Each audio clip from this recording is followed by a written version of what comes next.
Alberto, Sí, doctor, sí lo revisé. ok. Bueno, yo encontré un esquema que me gustó bastante, que por ejemplo dice tenemos un enfermo con un síndrome coronario agudo y lo Ajá. divide en tratamientos típico, que si vamos y seguimos ese camino, podemos tener en cuenta elegir un beta bloqueador o un bloqueador de canales de calcio como segunda opción. Síndrome coronario crónico, ¿no? Ajá. Ah, sí, sí, sí. Ok. Si no, podemos ir a un segundo paso que es un beta bloqueador más un bloqueador de los canales de calcio acompañado con una dihidropiridina o si no, también mencionaba añadir un fármaco de segunda elección. Ok. En caso de que tenga la frecuencia cardíaca normal, por ejemplo, tenga la presión elevada más de 80 milímetros, más de 80 latidos por minuto, podemos agarrar un beta bloqueador o un bloqueador de los canales de calcio acompañado de una no hidropiridina como primer paso. Como segundo paso sería un beta bloqueador más un bloqueador de los canales de calcio. Y como tercer paso sería un beta bloqueador y también menciona la ibabradina. En caso de que sea latidos menores de 50 por minuto, podemos agarrar un beta bloqueador, perdón, un bloqueador de los canales de calcio acompañado de una dihidropiridina. Y como segundo paso se podría cambiar a nitrato de acción prolongada. Como tercer paso, podemos agarrar un bloqueador de los canales de calcio acompañado de una dihidropiridina más un nitrato de acción prolongada. Y por último, también mencionaba que podríamos añadir fármacos como lo que es el nicorandil, la ranolazina y la trimetazina. Y en caso de que no, de que por ejemplo haya una disfunción del ventrículo izquierdo o insuficiencia cardíaca como tal, podemos agarrar lo que es un beta bloqueante o un beta bloqueador más un nitrato o la combinación de un beta bloqueador más la ivabradina. O podemos añadir un fármaco de segunda elección. En caso de que haya presión arterial baja, pues podemos elegir un beta bloqueador, pero en este caso en dosis baja, o un bloqueador de los canales de calcio con una no hidropiridina en dosis baja. También tenemos la opción de cambiar a la ivabradina, la ranolazina o la trimetazidina. O pues en ese caso podemos utilizar fármacos de segunda elección, pero en este caso tenía que ser combinados. Eso fue lo que encontré, Doc. Ok. Ahorita revisamos con más calma ese esquema, ahí para que vaya alguna que otra confusión al respecto. Hay varias cosas que me voy a saltar del tratamiento porque la guía se enfoca también mucho en el tratamiento, pero ya inclusive enfocado a un cateterismo, una revascularización. Realmente a ustedes lo que les corresponde saber es el tratamiento médico inicialmente, ¿no? O sea, qué medicamentos pueden utilizar como tratamiento antiisquémico en pacientes con síndromes coronarios crónicos. Entonces, hay diapos que me voy a brincar porque hay por ahí algún enfoque que no es estrictamente para ustedes. Hay unas guías del 2018 que es respecto a la revascularización miocárdica, ¿sí? Que pues ahí básicamente, dependiendo de si se documenta o no isquemia en el contexto de síntomas anginosos, obviamente pues se tiene que determinar, o es decir, si el paciente es candidato o no a una terapia de revascularización, ya sea por cateterismo o por una cirugía de revascularización miocárdica con colocación de puentes coronarios o bypass, como lo conoce. Entonces, en general, ¿no? Obviamente tenemos que ver qué paciente es candidato a tratamiento médico y quién a revascularización. Obviamente tienen que tomar en el contexto clínico lo que ya habíamos comentado al respecto, ¿no? La presencia de comorbilidades, la calidad de vida del paciente, el mal pronóstico que pudiera hacer que sea inútil el tratamiento de revascularización y se tenga que a dar tratamiento médico. Generalmente, cuando se documenta en algún estudio inductor de isquemia menos del 10% de isquemia, o el paciente se encuentra de manera óptima con control de síntomas solo con medicamentos, se puede dejar tratamiento médico. Pero si se llega a documentar isquemia importante o sobre todo afección de vasos principales como el tronco coronario o afección de la DA proximal o afección de 2 o 3 vasos proximales, obviamente se inclina más la balanza hacia un tratamiento de revascularización, ¿no?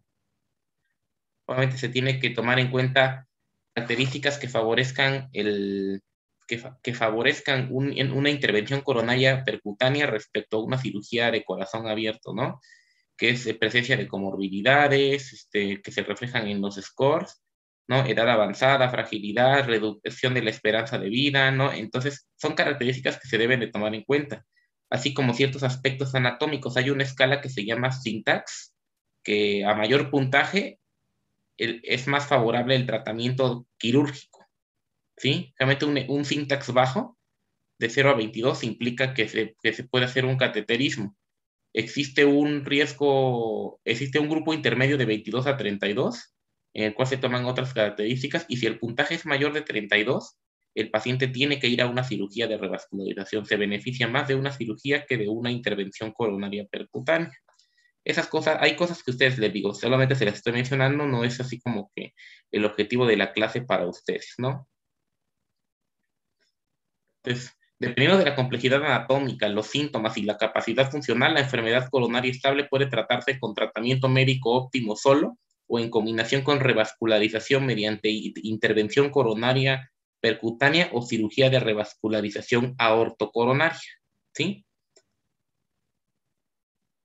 Obviamente, las principales indicaciones para la revascularización son la persistencia de los síntomas a pesar de recibir tratamiento médico óptimo y el pronóstico, ¿no? Hubo un beneficio de la cirugía de revascularización en la supervivencia de pacientes con enfermedad del tronco coronario o con enfermedad de 3 vasos o enfermedad trivascular, especialmente en presencia de estenosis proximal de la descendente anterior izquierda. Y los beneficios fueron mayores en pacientes con síntomas graves, prueba de esfuerzo positiva precoz y función ventricular izquierda deprimida. La elección entre tratamiento médico, intervención coronaria percutánea o cirugía de revascularización como estrategia preferida depende del balance riesgo-beneficio de dichas estrategias. Eso implica una decisión multidisciplinaria. Habitualmente, inclusive cuando al paciente ya se le hace el cateterismo cardíaco y se le documenta una enfermedad, por ejemplo, trivascular o de tronco, habitualmente, al menos en los hospitales de tercer nivel, se presenta el caso en una sesión médico-quirúrgica, y entre cardiólogos clínicos, hemodinamistas y cirujanos cardiotorácicos es que se decide de manera individualizada el tratamiento definitivo. Si tratamiento médico, si ICP o si cirugía de revascularización. Entonces siempre se tiene que sopesar el riesgo periprocedimiento de muerte, de infarto de endocardio, de ictus, frente a los beneficios relativos a la calidad de vida, así como la supervivencia a largo plazo.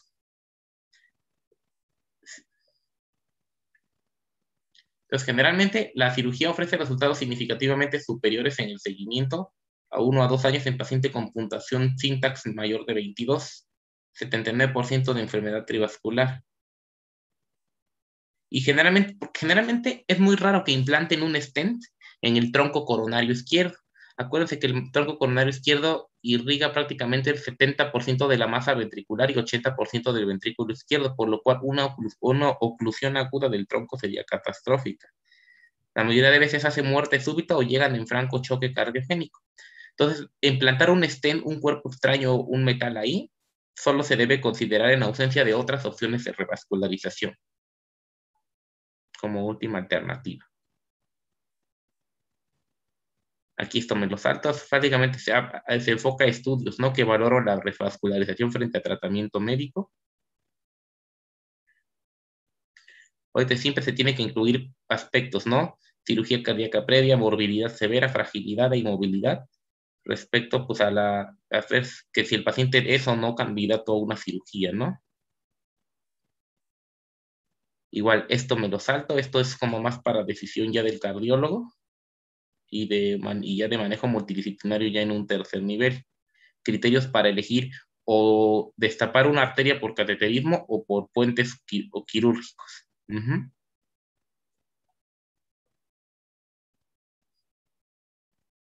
Igual esto es básicamente enfocado al vaso, al puntaje de syntax, eso no lo tienen que saber ustedes, ¿no?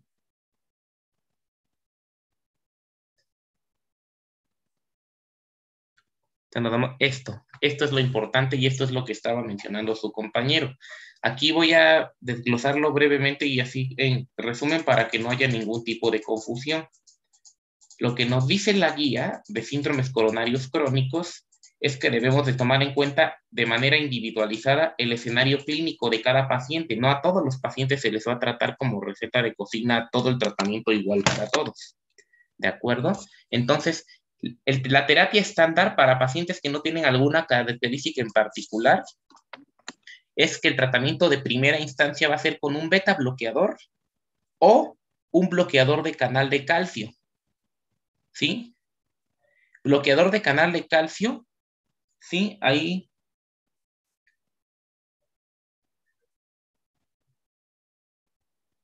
se debe considerar, en este caso dice, ahí tiene que ser bloqueador de canal de calcio, se refiere a una no dihidropiridina generalmente, porque ambos son fármacos cronotrópicos negativos. Acuérdense que el, el calcio antagonista no dihidropiridínico es el verapamilo y el diltiazem, ¿sí?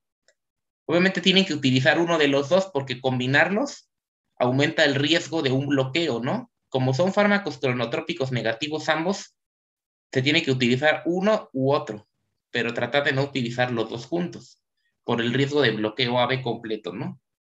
Entonces, primer paso, un beta bloqueador o un bloqueador de canal de calcio, ¿sí? Como paso 2, ya pueden utilizar una combinación de un beta bloqueador más un bloqueador de canal de calcio, pero de tipo dihidropiridinas. Entonces, ahí está englobando un solo fármaco, ahí no es bloqueador de canal de calcio más una dihidropiridina, sino que ahí están hablando específicamente de bloqueador de canal de calcio de tipo dihidropiridinas, como el nifedipino o amlodipino.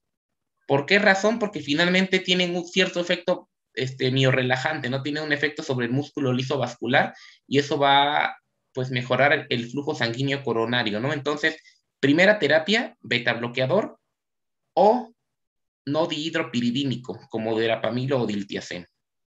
Segunda elección, beta bloqueador ya combinado con una dihidropiridina, con un calcio antagonista dihidropiridínico, como amlodipino. Como tercer paso se puede agregar alguna de las terapias de segunda línea que se mencionan más adelante, ¿no? Se puede añadir, nicorandil, se puede añadir ranolazina o trimetazidina, ¿no? Si el paciente es refractario al tratamiento estándar. Ahora, eso es tratamiento estándar. Si el paciente tiene una frecuencia cardíaca alta, generalmente alta ya consideramos mayor de 80, aunque esté dentro del rango normal, un paciente con frecuencia cardíaca mayor de 80 se beneficia notoriamente, pues, de un fármaco cronotrópico negativo. Por eso la terapéutica inicial de primer paso en estos pacientes es similar, ¿no? Beta bloqueador o calcio antagonista no dihidropiridínico.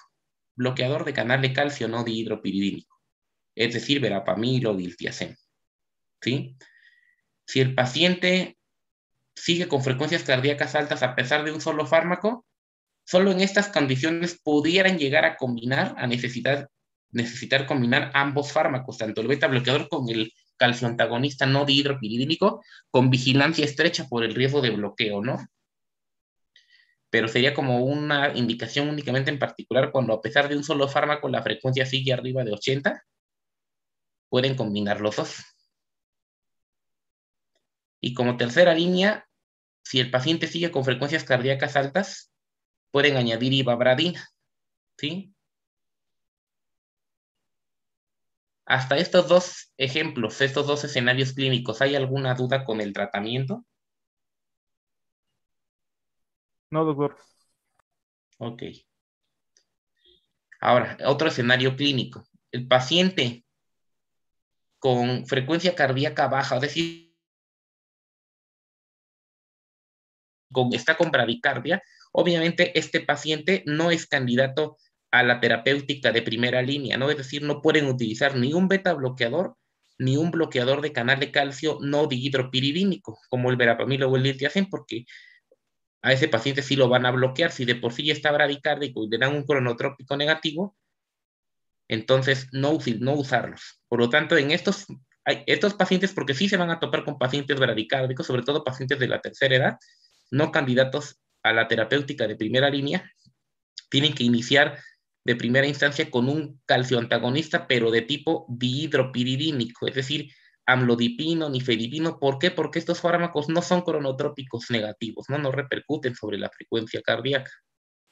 Entonces, a estos pacientes inicien amlodipino o nifedipino, o el calcioantagonista que tengan, ¿no? Pero de esa familia. Como terapia de segunda línea, lo que van a utilizar es un nitrato de acción prolongada. Existen varias presentaciones, hay isosorbide de 20 miligramos. Generalmente el que se maneja en el IMSS es de acción intermedia o de acción corta. Generalmente ese no sirve una sola vez al día, se tiene que dar más veces al día.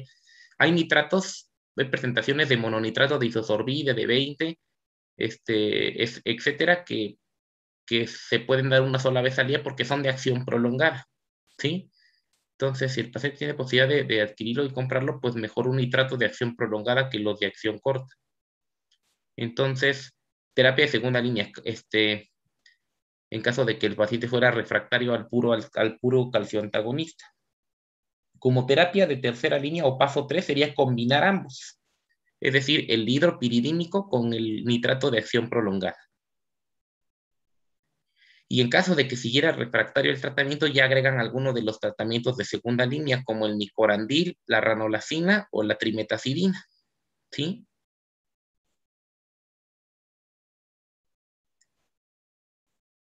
En otro escenario clínico, si el paciente ya tenemos documentada una disfunción ventricular izquierda, es decir, una FEBI menor del 50% o menos todavía, o ya una falla cardíaca establecida o diagnosticada, obviamente el paciente va a tener un gran beneficio del tratamiento beta bloqueador, que sabemos que es de los fármacos de primera línea que mejoran la supervivencia y el pronóstico de los pacientes con insuficiencia cardíaca.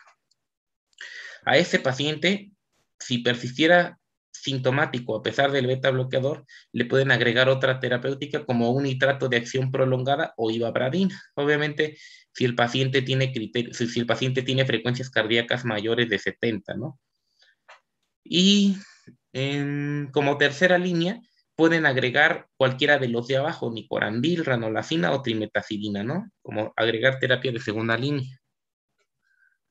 Y vámonos al otro escenario. Si el paciente maneja presiones arteriales bajas, es decir, no es hipertenso y además maneja presiones de 90-60 limítrofes, pues tiene que tratar de intentar a toda costa manejarlo con las dosis más bajas posibles de beta bloqueador o las dosis más bajas posibles de calcio antagonista de tipo no dihidropiridínico, otra vez verapamil o diltiazem, ¿no? Entonces, si el paciente solo tolera la dosis mínima, pues dejen esa dosis mínima, pero es mejor eso a no dejarle nada. Como terapia de segunda línea, le pueden agregar una dosis baja de nitrato de acción prolongada. ¿Por qué? Porque finalmente dosis altas también lo pueden hipotensar, entonces manejarlo con dosis bajas también. Y como tercera línea, agregar algunos de los fármacos adicionales como ribobradina, ranolazina o trimetazidina. ¿Ok?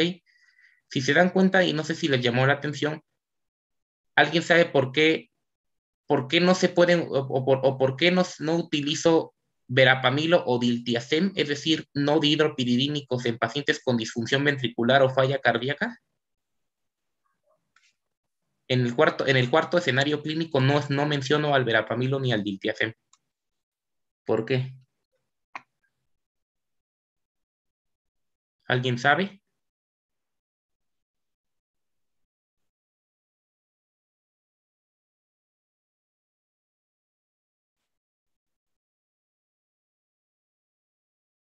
¿No? Nadie sabe por qué no puedo utilizar verapamilo o diltiazem en pacientes con falla cardíaca o disfunción ventricular izquierda.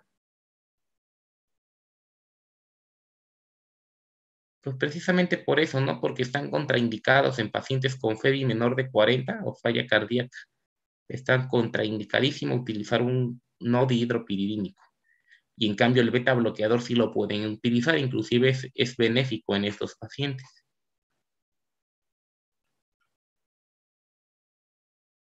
Y generalmente los calcioantagonistas no dihidropiridínicos se utilizan en pacientes que no toleran o tienen contraindicación del beta bloqueador. Es como que la principal indicación, es muy raro que de inicio le inicien a un paciente verapamilo. Digo, no está mal. Si quieren iniciar verapamilo en lugar de beta bloqueador, lo pueden hacer. Obviamente siempre se tiene que probar primero beta bloqueador. Si el paciente no tolera o tiene contraindicación del beta bloqueador, pues ya pueden echar mano del diltiazem o del verapamil. ¿Alguna duda con este algoritmo de tratamiento?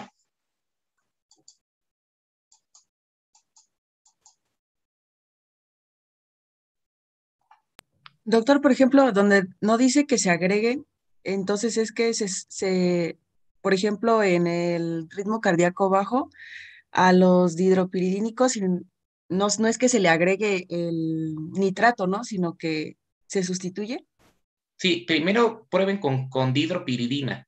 Si no, el segundo paso es solamente el nitrato de acción prolongada y el tercer paso es combinarlos. Ah, ok, gracias. Ajá. Y ya hasta el cuarto paso le agregan algún fármaco adicional. Ahora, no solamente es el tratamiento antiisquémico con estos medicamentos. ¿Qué otros medicamentos le tendrían que dar al paciente con síndrome coronario crónico, además de este tratamiento médico? ¿Podrían ser antitrombóticos? Fármacos que prevengan eventos, ¿no? En este caso, ¿qué antitrombóticos utilizaría?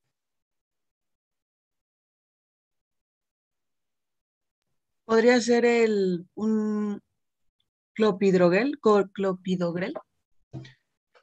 Generalmente el fármaco de elección, de primera elección, es el ácido acetil salicílico, ¿no? Inclusive tiene clase 1, nivel de evidencia A para el uso de este fármaco.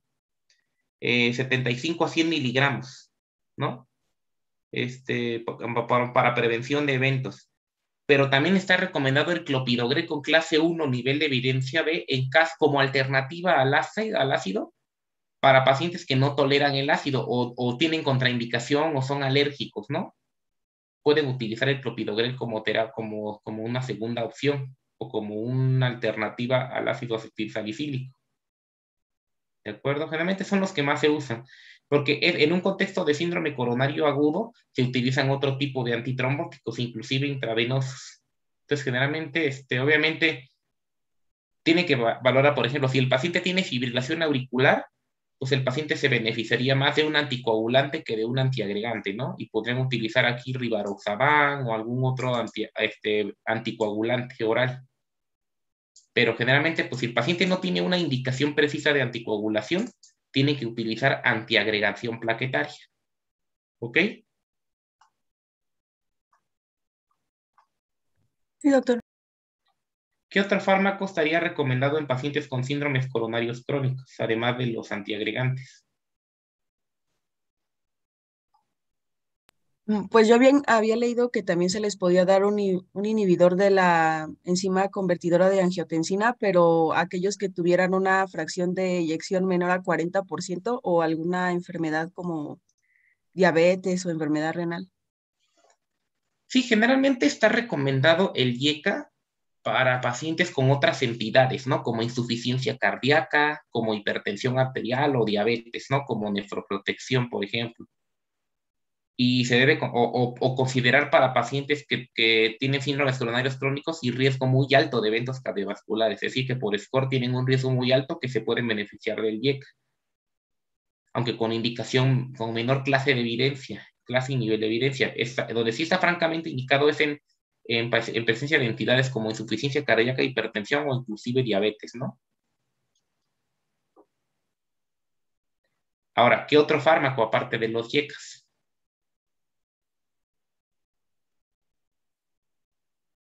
Algo muy importante que no se les debe de olvidar en estos pacientes. Ya dijeron todos estos fármacos antiisquémicos, ya dijeron los antitrombóticos, ya mencionaron por ahí los IECA. ¿Qué más? ¿Qué otro fármaco es importante?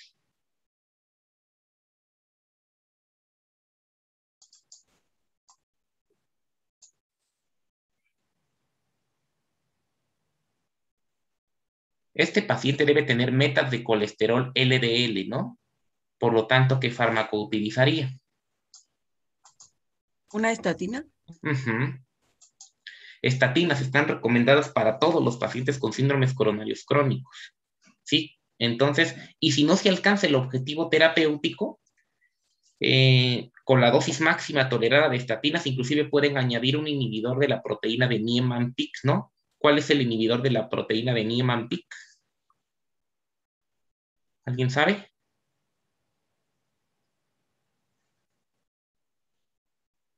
¿Qué otro fármaco hipolipemiante se puede usar en estos pacientes además de las estatinas?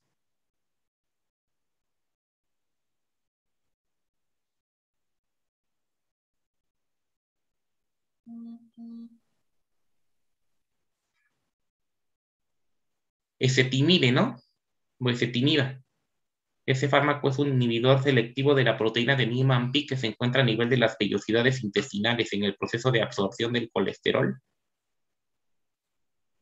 O se puede decir que es un inhibidor de la absorción de colesterol, la ezetimiba. Entonces, terapéutica inicial, estatinas. Si no tolera o si no alcanza metas a dosis máximas, se recomienda añadir ezetimiba. Y pacientes con riesgo muy alto que a pesar del tratamiento no alcanzan el objetivo con ezetimiba y estatinas, se considera utilizar un fármaco más sofisticado y más novedoso que es un inhibidor de la PCSK9, ¿no? Como el evolocumab. Entonces, inhibidor del PCSK9. Entonces, hay fármacos de ese tipo que son todavía más potentes que las estatinas. Pero se reserva para pacientes que no cumplen el objetivo del colesterol LDL a pesar de las dosis máximas de estatinas o combinación con ezetimibe. Básicamente ese es el tratamiento estándar, ¿no? Infaltable en estos pacientes. Ácido acetil salicílico o clopidogrel como alternativa solo si es intolerante o alérgico a la aspirina. Estatina de alta potencia o alguna otra combinación de fármacos hipolipemiantes de no alcanzar los objetivos, pero terapéutica inicial, estatinas. ¿Qué estatinas? Se recomienda por lo menos una estatina de alta potencia, por lo menos atorvastatina o rosuvastatina, ¿no? Que en dosis equivalentes más o menos 20 miligramos de rosuvastatina equivalen a 40 miligramos de atorvastatina, teniendo la posibilidad hasta de duplicar esa dosis, pero como que una dosis estándar vendría siendo 40 de atorvastatina y 20 de rosuvastatina. Ese tratamiento más el que se encuentra en este algoritmo, de acuerdo al escenario clínico, ese es su tratamiento pilar en el paciente con síndrome coronario crónico.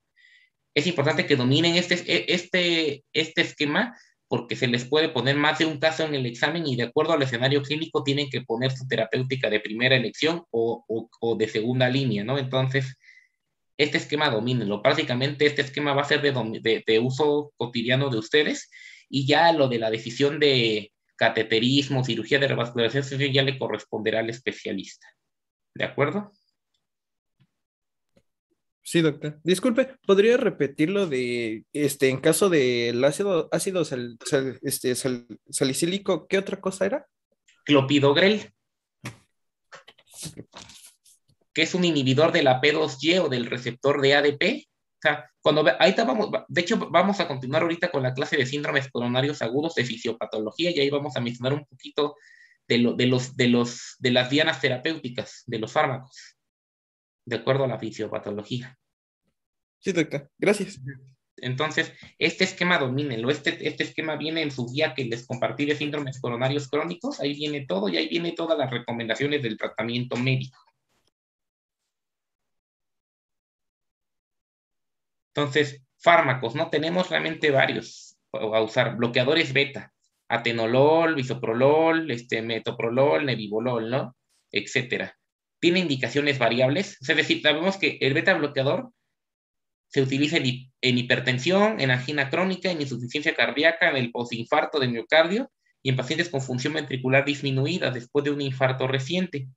Disminuye el riesgo de EBC, de enfermedad arterial coronaria y de insuficiencia cardíaca congestiva. Entonces, salvo contraindicaciones precisas como una bradicardia importante, el beta bloqueador debe ser parte fundamental del tratamiento. ¿no? Aquí sabemos de su efecto, ¿no?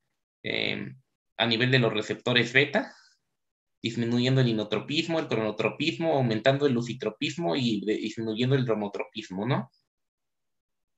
Entonces, básicamente, este vendría siendo el efecto del beta bloqueador, ¿no? Disminución del inotropismo, disminución del cronotropismo, aumento del lucitropismo y disminución del dromotropismo.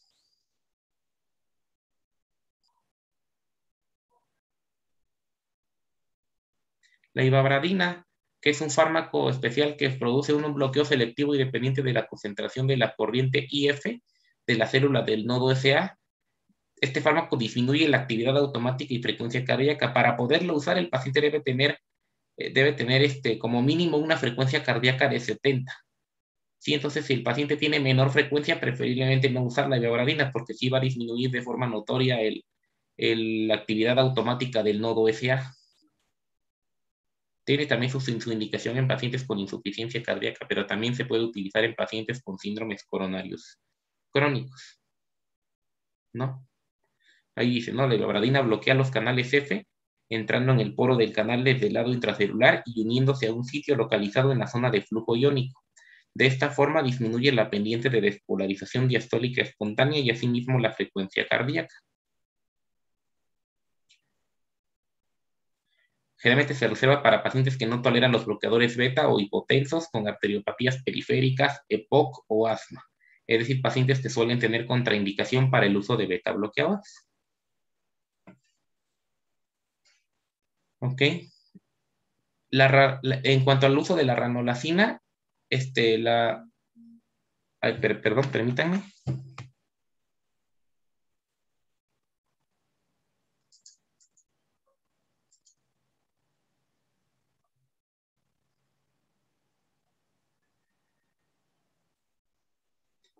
Sí, la ranolacina, pues es un inhibidor selectivo, ¿no? De la corriente tardía de sodio.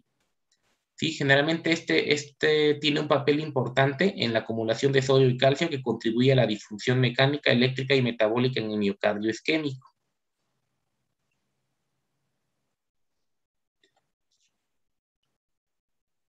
Y bueno, la trimetazidina inhibe la enzima 3-cetoacilcoenzima A-tiolasa, la enzima terminal en la vía de la beta-oxidación. Obviamente, actúa cambiando el metabolismo del sustrato energético y mejorando el metabolismo de la glucosa. Por este mecanismo, pues mejora los síntomas isquémicos.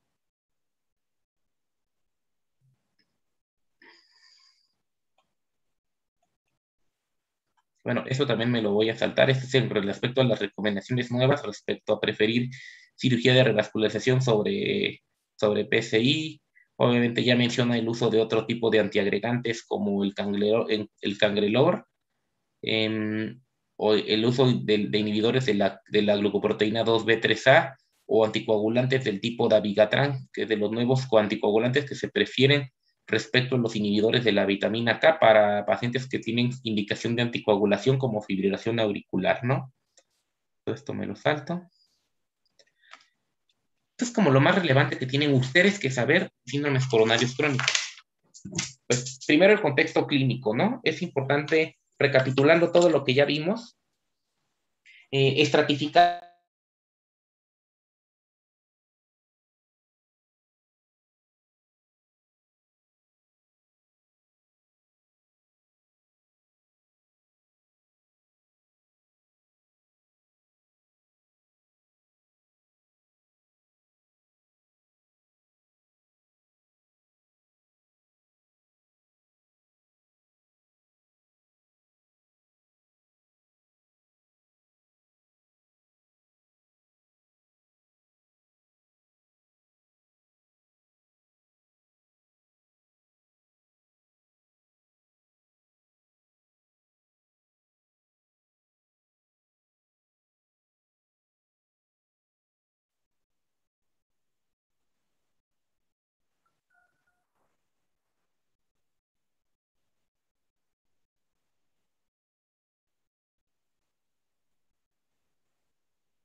Ok, entonces decíamos, recapitulando el tema de síndromes coronarios crónicos, ¿qué es lo importante que tienen que recordar? La estratificación, ¿no? Primero, clínica de su dolor, del dolor de su paciente, si es dolor típico, atípico o no anginoso.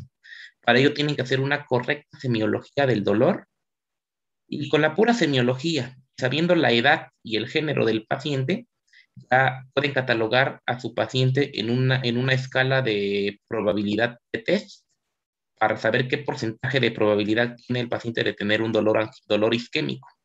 Y en base a eso ustedes van a seleccionar el estudio adecuado, anatómico o funcional para confirmar o descartar la presencia de enfermedad coronaria. Y en base a eso ustedes tienen que iniciar un tratamiento médico, ¿no?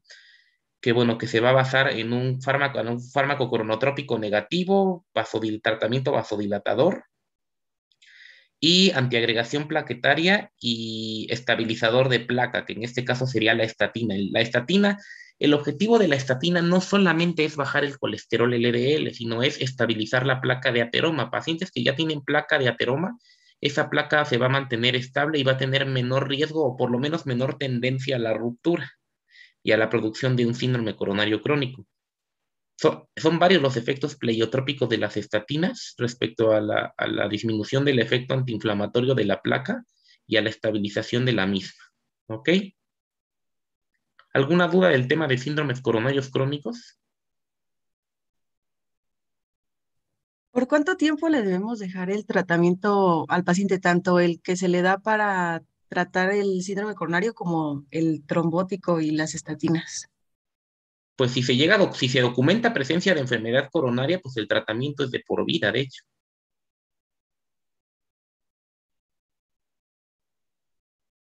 Porque a veces está esa mala conducta de que se lo dejo durante un tiempo y después, ya bajó su colesterol, se lo voy a quitar, ¿no?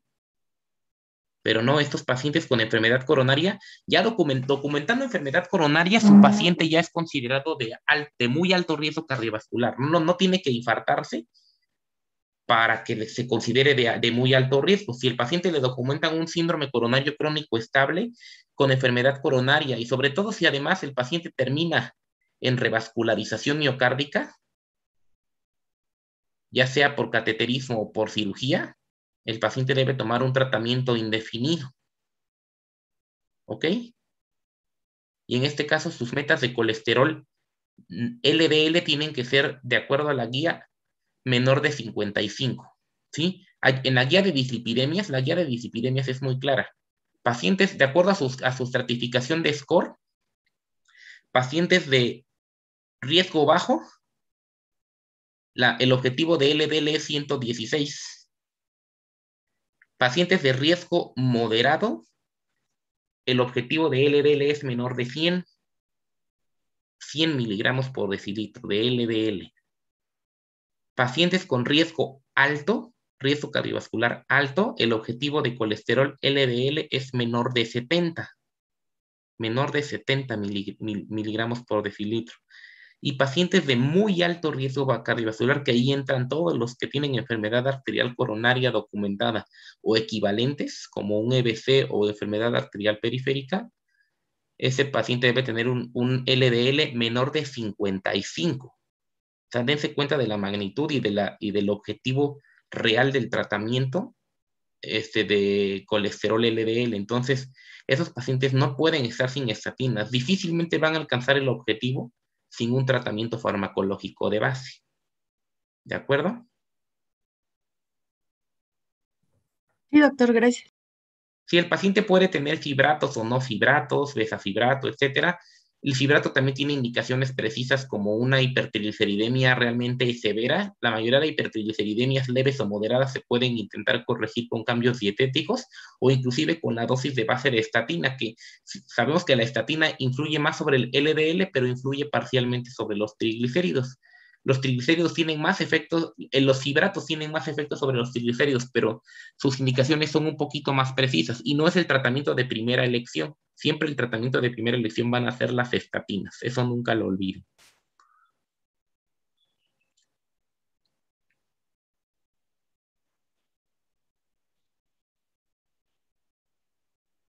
Ya vimos aterosclerosis, ya vimos síndromes coronarios crónicos. Vamos a pasar a hablar un poco de la fisiopatología del síndrome coronario agudo.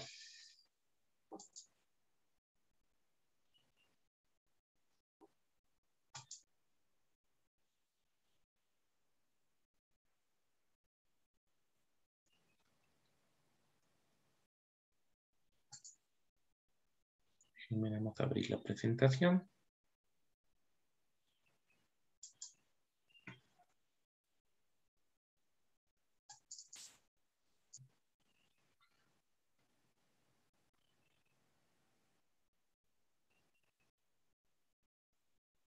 ¿Ya se ve la pantalla?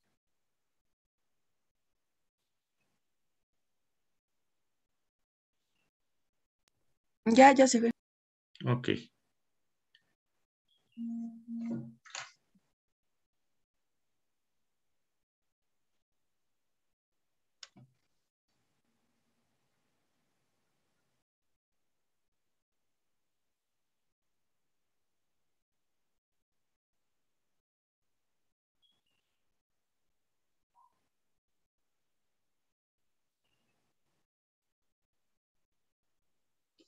Ok.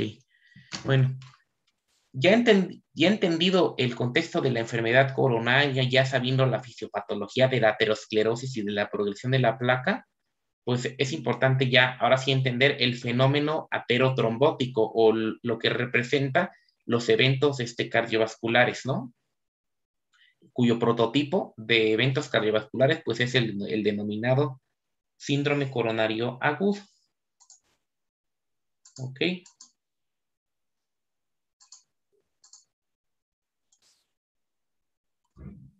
Un tantito.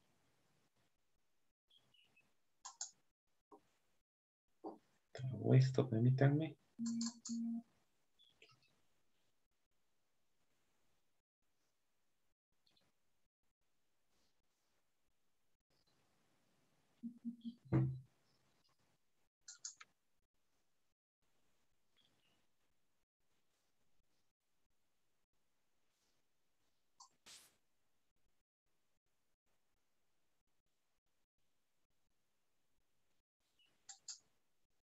Ok.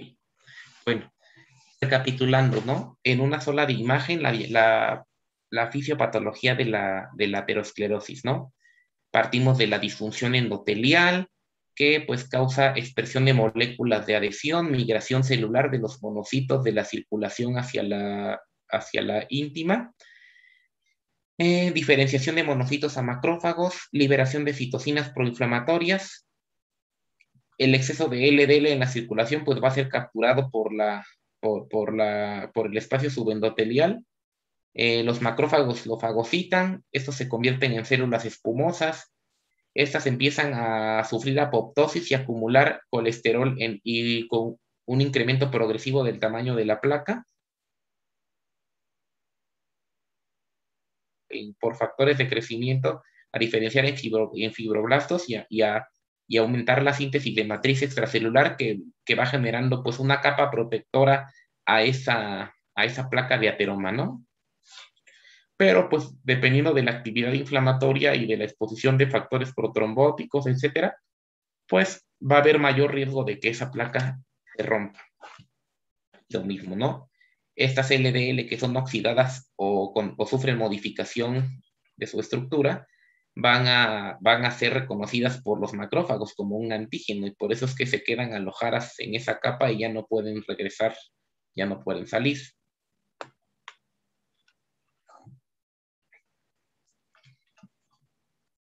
¿Ok?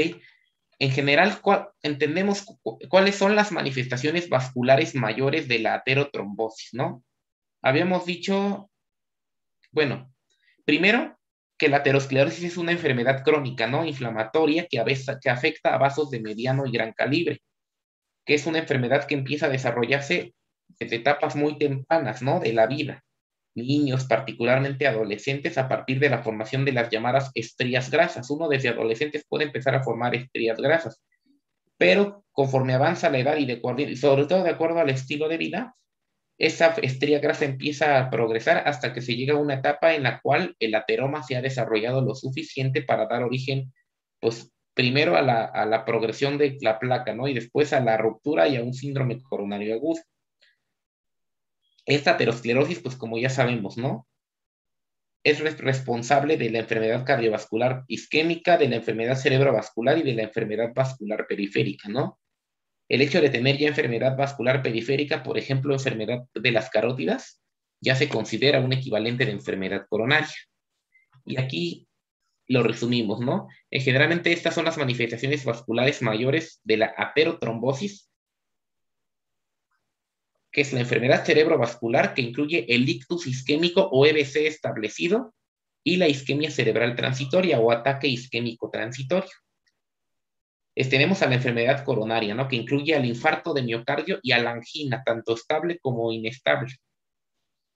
Y tenemos a la enfermedad arterial periférica, que puede incluir desde un cuadro clínico evolutivo desde claudicación intermitente o dolor en reposo o inclusive isquemia crítica de la extremidad hasta llegar a la gangrena o necrosis, ¿no?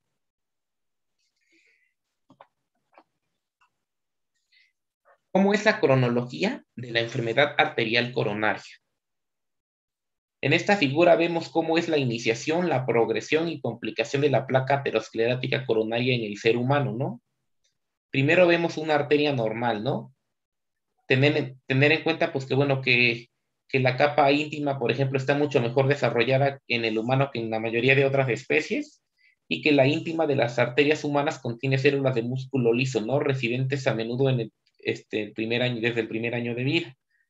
Generalmente el inicio de la lesión ocurre cuando las células endoteliales, activadas por factores de riesgo como la dislipidemia, expresan moléculas de adhesión y moléculas quimioatrayentes, ¿no? Que reclutan leucocitos inflamatorios, como los monocitos y los linfocitos T. Y bueno, ahí los lípidos extracelulares comienzan a acumularse en la íntima, ¿sí?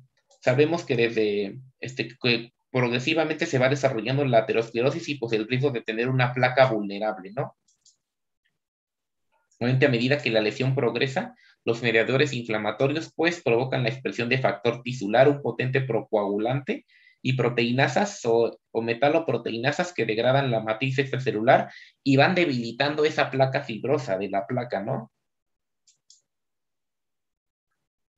Y bueno, y si esa capa fibrosa se rompe, pues los factores de coagulación que se encontraban en la placa de ateroma, pues contienen factores trombogénicos que al expresarse en la circulación, incluyendo el factor tisular, pues van causando la formación de un trombo, ¿no? En la placa aterosclerótica. Obviamente, al formarse ese trombo, pues en el momento de la ruptura de la placa, pues es cuando ya se produce el síndrome coronario agudo, ¿no? Y pues esto es lo que explica la enfermedad vascular isquémica, cerebrovascular y vascular periférica. Ya todo lo que se incida en el tratamiento después del síndrome coronario agudo ya denominamos prevención secundaria. El paciente ya tuvo un evento. Lo que vamos a hacer en el tratamiento es prevenir un nuevo episodio. Antes de esto es prevención primaria. Ya ocurrido el evento, ya es prevención secundaria porque el evento ya sucedió.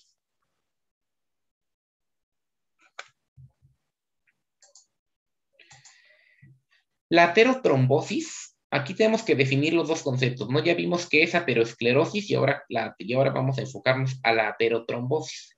Esta aterotrombosis se caracteriza por una alteración súbita, generalmente impredecible, de la placa aterosclerótica, ya sea ruptura o erosión de la misma, que conduce a activación plaquetaria y a la formación de un trombo, ¿sí? Recordamos que pues se somete a un estrés perpendicular al endotelio, que pues aumenta el riesgo de la ruptura de esa placa, ¿no? Y bueno, esto causa la erosión o la ruptura. Entonces entendemos a la aterotrombosis como el padecimiento subyacente que resulta en eventos que conducen a infarto de miocardio, a evento vascular cerebral isquémico y muerte por causas vasculares. En pocas palabras, vivimos con aterosclerosis, pero morimos por la aterotrombosis, ¿no? Que sigue siendo la principal causa de muerte a nivel mundial, la aterotrombosis. ¿Ok? Entonces, el problema aterotrombótico a nivel del síndrome coronario agudo se va a deber o porque ocurre una erosión superficial a nivel de la placa que va a desencadenar la aterotrombosis o porque ocurre una ruptura de la placa fibrosa, es decir, ruptura o erosión de la placa. Prácticamente el 75% de los síndromes coronarios agudos de los casos obedece a una ruptura de la capa fibrosa. La erosión superficial da origen a un gran número también de eventos y muerte súbita y explica el 25% restante de los casos. Habitualmente puede ser más común la erosión superficial en pacientes diabéticos, en mujeres, por eso también su manifestación clínica es más atípica o menos característica. ¿Sí?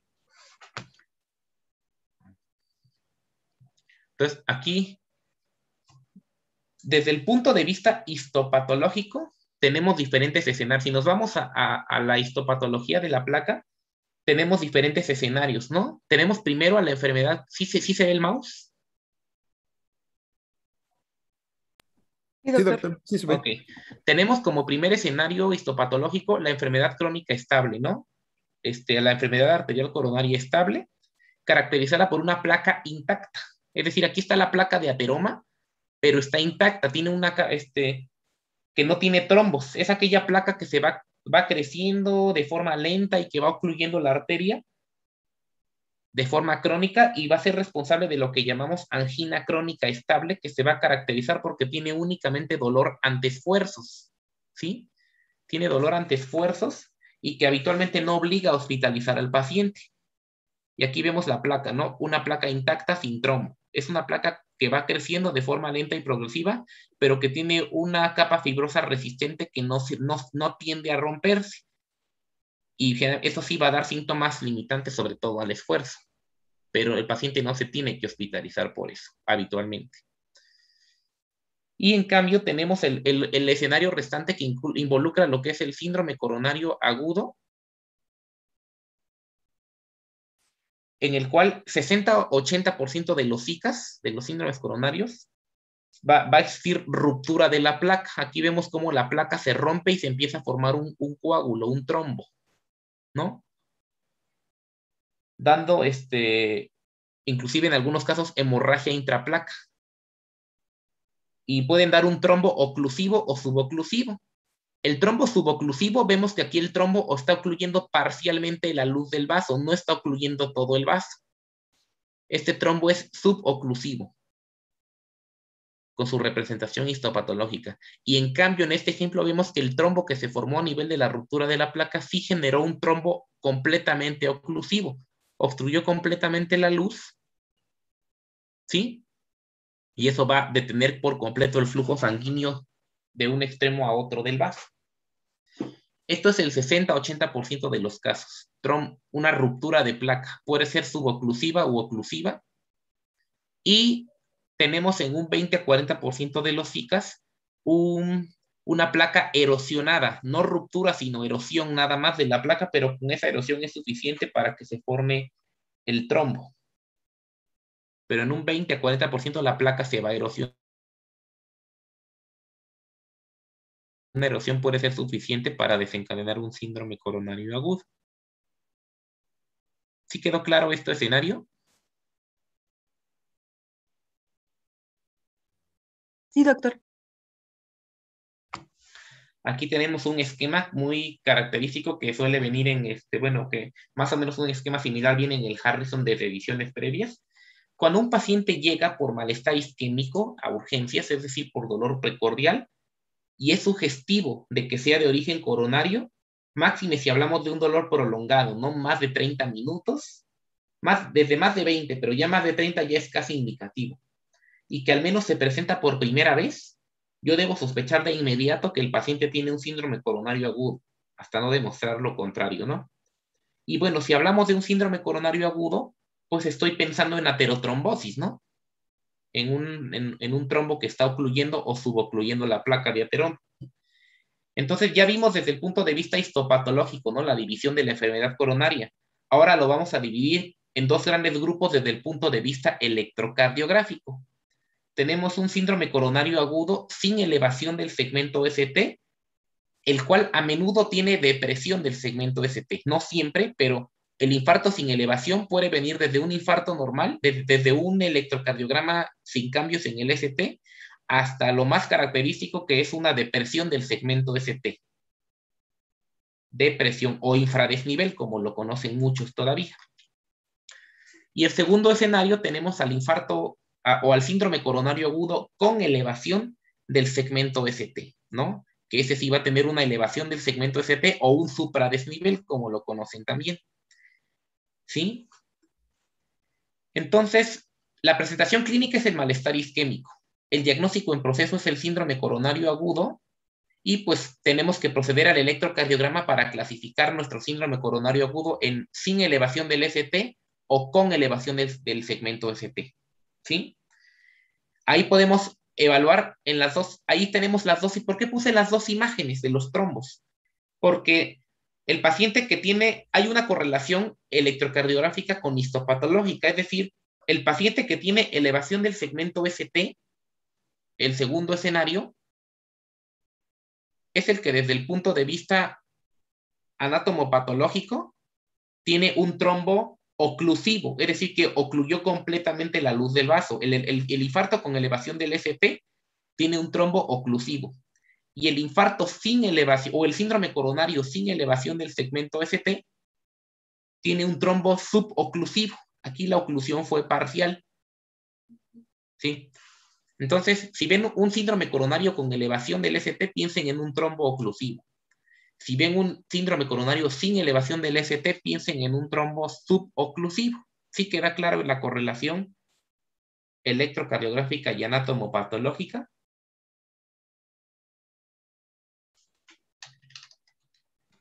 Sí, doctor. Entonces, ahora vámonos al siguiente paso diagnóstico. Ya vimos el electro, ahora vámonos a los marcadores bioquímicos. Si el paciente no tiene elevación del segmento ST, es decir, pertenece al primer escenario, tenemos dos posibilidades. O el paciente tiene una angina inestable o el paciente tiene un infarto de miocardio sin elevación del segmento ST. ¿Qué es lo que me va a decir si tiene una angina o un infarto?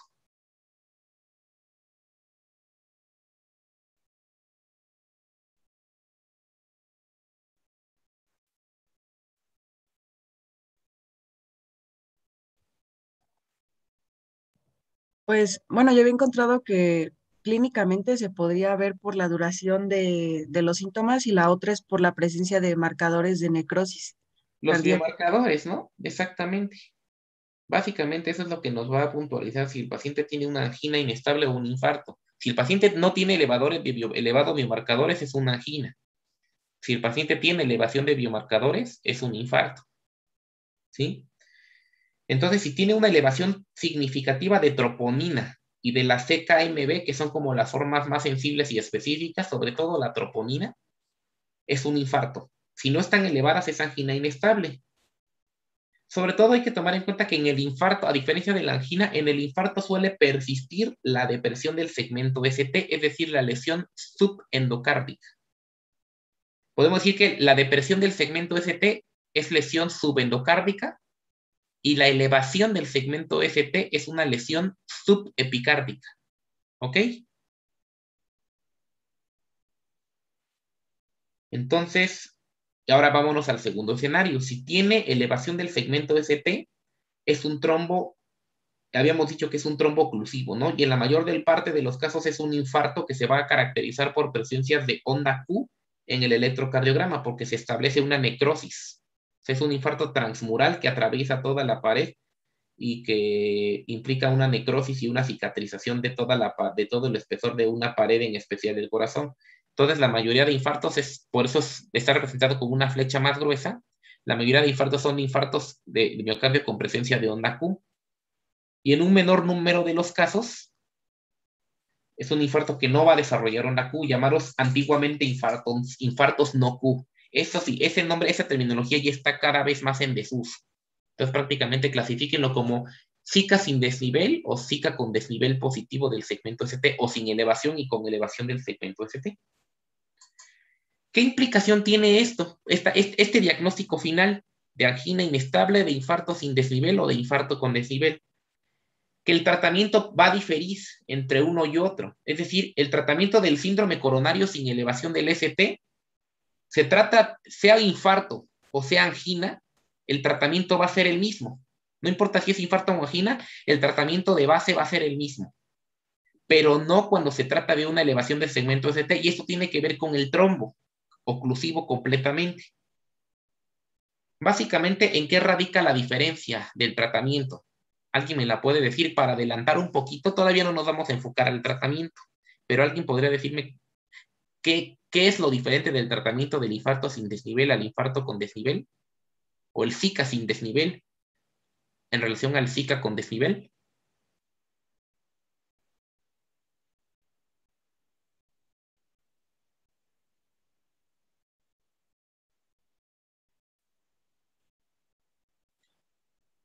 Si no lo saben, más adelante lo vamos a comentar.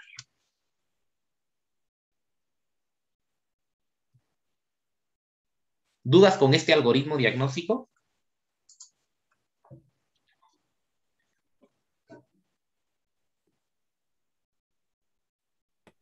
No, doctor. Ok. Aquí tenemos una imagen que me gustó mucho, que es una representación del síndrome coronario agudo como la punta del iceberg aterotrombótico, ¿no? Desde el punto de vista clínico, la punta del iceberg representa el momento de la aparición de las manifestaciones de la ruptura aguda de la placa, ¿no? Ya sea angina inestable, síndrome coronario sin elevación del ST, síndrome coronario con elevación del ST, ¿no? Entonces, pero ¿de qué hay? Que eso, la punta del iceberg representa la clínica, pero ¿qué hay debajo de ese iceberg? Hay una serie de características subclínicas, es decir, no manifiestas clínicamente, que es la presencia de múltiples placas coronarias, la inflamación vascular y la hiperreactividad persistente de las plaquetas. Si se conjuga todo eso, va a dar origen a un síndrome coronario agudo, que ya va a ser la manifestación clínica o lo que denominamos la punta del iceberg. El remodelado coronario, ¿sí? Este esquema nos permite entender cómo es la progresión de la aterosclerosis. Está la denominada hipótesis de Glagow, que pues representa la remodelación de la arteria, ¿no? Vemos que inicialmente tenemos un vaso inicialmente de calibre normal. ¿Qué ocurre cuando va creciendo la placa de ateroma o qué explica esta hipótesis de Glagow en esta revisión de la New England? Que el crecimiento del ateroma, contrario a lo que se pensaría, inicialmente es hacia afuera. Es decir, el crecimiento inicial de la placa de ateroma es hacia afuera, intenta mantener a toda costa el lumen permeable. Vemos que la placa crece hacia afuera y el lumen no se modifica gran cosa. Entonces, eso es lo que predomina actualmente, ¿no? En el modelo contemporáneo, es que dice que inicialmente el ateroma crece hacia afuera, elonga la pared y solamente en etapas avanzadas, ya en enfermedad moderada severa, empieza a crecer hacia adentro, hacia la luz del vaso, y ahora sí empieza a ocluir de forma importante el paso de flujo sanguíneo y a causar síntomas, ¿no? Entonces, primero hay una expansión compensatoria hacia afuera y después en etapas avanzadas que ya no tiene para dónde más crecer hacia el interior de la luz del vaso. Y aquí lo vemos, ¿no? Aquí vemos el modelo tradicional y el modelo contemporáneo. El modelo tradicional que decía que la placa iba creciendo progresivamente hacia adentro, pero el modelo contemporáneo nos dice que primero intenta crecer hacia afuera, elonga la pared, y ya cuando es inevitable, ahora sí, la progresión del crecimiento de la placa ya es hacia el interior.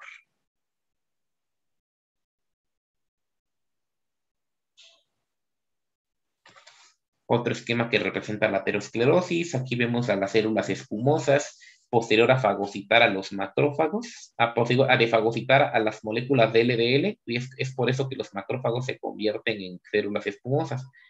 Ya habíamos dicho de los receptores basurero o scavenger que capturan a las lipoproteínas de baja densidad, y estas células escumosas empiezan a producir todo eso: factores de crecimiento, metaloproteinasas, citocinas, radicales libres de oxígeno y factor tisular, factores inflamatorios, factores protrombóticos.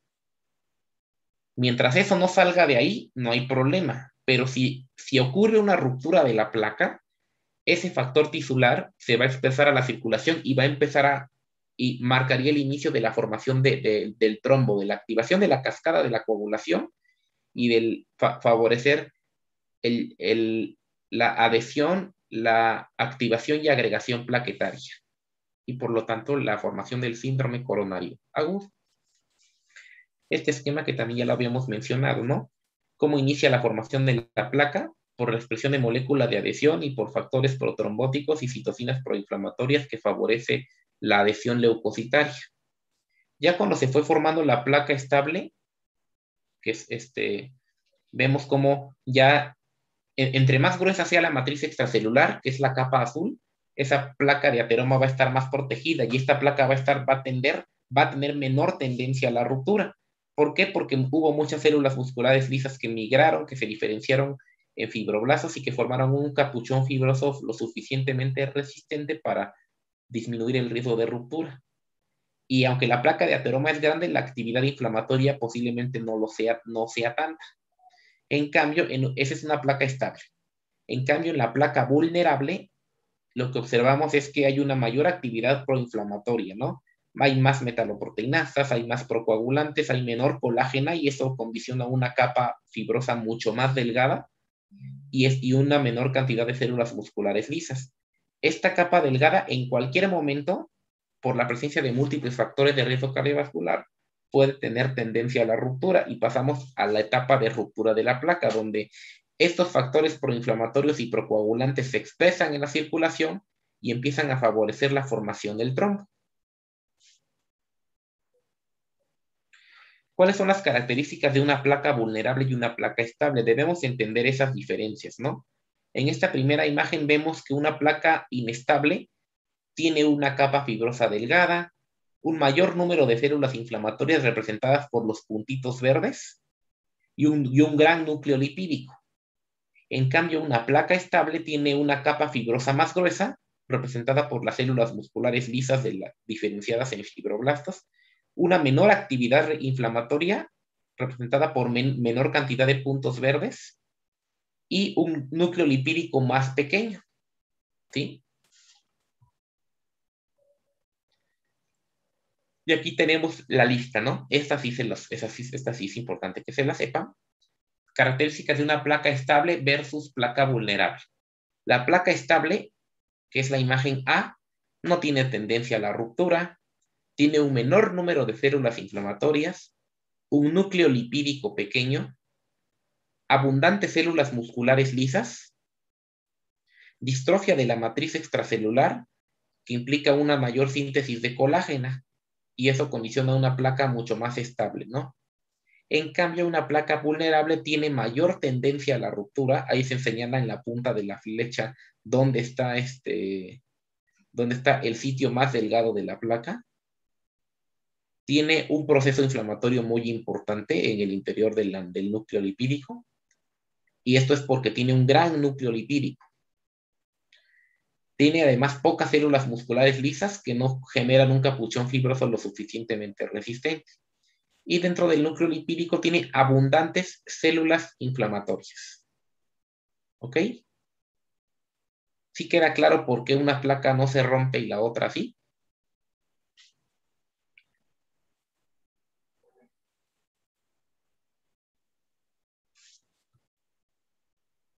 Listo. Ahora tenemos en este esquema diferentes tipos de placas vulnerables. No todas las placas vulnerables son iguales. Tenemos, por ejemplo, en la imagen A, una placa con un gran núcleo lipídico. Una placa con un gran núcleo lipídico y una capa fibrosa fina, con tendencia a la ruptura, ¿no? Que además está infiltrada por macrófagos. En la B, ya tenemos, ahí vemos un coágulo, ¿no?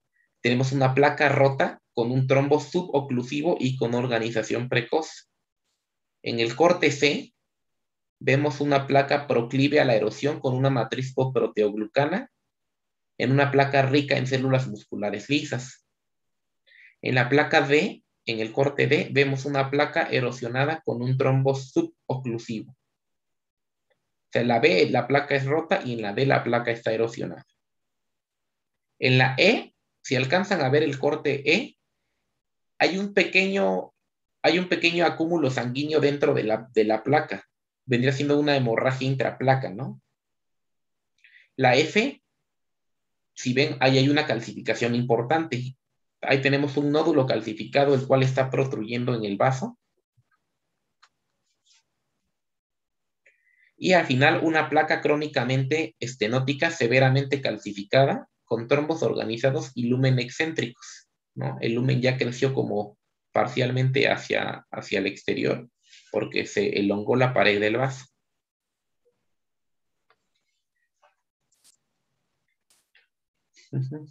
¿Cuáles son los factores de riesgo para la ruptura de la placa? Tenemos factores locales y tenemos factores sistémicos. Factores sistémicos, pues, ¿cuáles? Los factores de riesgo tradicionales, ¿no? El tabaquismo, el colesterol, la diabetes mellitus, ciertos factores como el fibrinógeno, la homocisteína o un deterioro de la función fibrinolítica para degradar los trombos.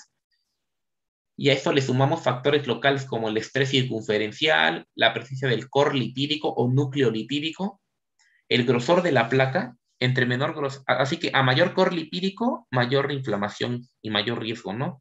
A menor grosor de la placa, mayor riesgo. A mayor inflamación, mayor riesgo. Entonces, todos estos se conjuntan para tener una tendencia a la ruptura de la placa en una placa vulnerable o placa inestable. ¿Ok? ¿Cuáles son los mecanismos de la ruptura de la placa? Lo explicamos a través del estrés perpendicular.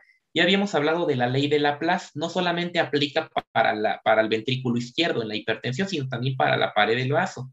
El estrés perpendicular lo entendemos como la fuerza que se ejerce en forma perpendicular sobre la placa fibrosa. Ya habíamos dicho que el estrés es directamente proporcional a la presión y al radio, e inversamente proporcional al grosor de la pared. De modo que una placa que obstruye menos del 50% tendrá un gran radio, es decir, una mayor tendencia a la ruptura. Y si el grosor de la placa además es delgado, también aumenta el estrés, es decir, a menor grosor de la pared, mayor estrés. Y a mayor radio, es decir, una placa aparentemente menos obstructiva, también tiene mayor estrés. Contrario a lo que uno pensaría, que se rompen más fácil las placas más obstructivas, y no necesariamente. Placas intermedias pueden romperse más fácil inclusive que las placas más obstructivas. Esto ya se va a desconectar en cualquier momento. Ahorita nos volvemos a reconectar a la misma ponencia.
¿Sí quedó entendido lo de la ley de Laplace aplicado a la placa en lugar de al ventrículo?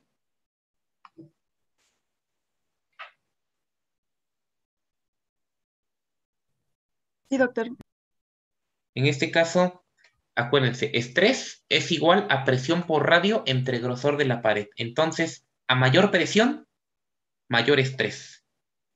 A mayor radio, mayor estrés, porque son directamente proporcionales la presión y el radio al estrés de la pared. Y además, a menor grosor, mayor estrés, porque es inversamente proporcional. Obviamente, aquí entendemos que entre más delgada la placa de la pared, hay mayor estrés y mayor riesgo de que se rompa. Y a mayor radio de la placa, a mayor radio más bien, mayor radio, va a haber mayor estrés también. Lo mismo que a mayor presión.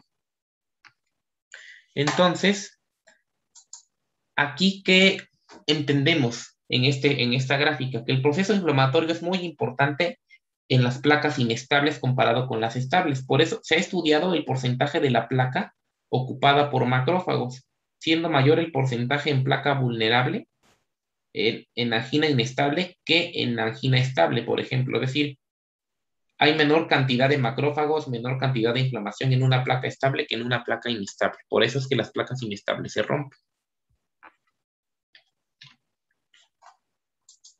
También, bueno, en diabéticos se ha visto el porcentaje de macrófagos, que el porcentaje de macrófagos en la placa es mucho mayor en relación a los pacientes no diabéticos, que desarrollaron un menor porcentaje de trombos comparado diabéticos en la imagen A con no diabéticos en la imagen B. Entonces, sí se ha visto un porcentaje relativamente más frecuente en un diabético. Por eso es de que el diabético se considera como un equivalente de enfermedad coronaria, porque tiene un mayor riesgo de trombosis coronaria.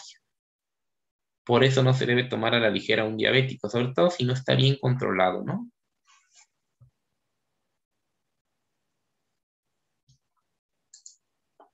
Otra imagen que nos representa las características de la placa vulnerable y estable, así como la aplicación de la ley de Laplace, ¿no? Vemos en estas fotos que el estrés perpendicular que se está ejerciendo es mayor en los sitios adyacentes al tejido sano. Es decir, y al ateroma. Es decir, justamente si dividimos a ver, vamos a poner el mouse otra vez. Entonces, vemos que el estrés perpendicular se ejerce más fuerte en los sitios adyacentes al tejido sano, que es este tejido sano con la placa, donde se une con la placa de ateroma. Es decir, ese quiere decir shoulder, ¿no? Ese representa los hombros de la placa. Esta es como la porción central de la placa y estos son los extremos o los hombros, shoulder, de la placa de ateroma. Entonces, el estrés se ejerce más intenso sobre los hombros de la placa, es decir, donde se une justo el tejido enfermo con el tejido sano. Generalmente los hombros de la placa son los sitios con mayor tendencia a la ruptura. Porque el proceso inflamatorio es más intenso en este sitio. Y dos, porque el estrés perpendicular se ejerce en mayor grado a dicho nivel. Y aquí vemos, ¿no? A mayor tamaño del núcleo lipídico, mayor tendencia a la ruptura, ¿no? Vemos, aquí está, ¿no? Pocas células musculares lisas, células inflamatorias, no solamente en el núcleo, sino también en la capa fibrosa, capa fibrosa delgada, endotelio erosionado y macrófagos activados dentro del núcleo lipídico. Todo eso favorece la tendencia a la ruptura.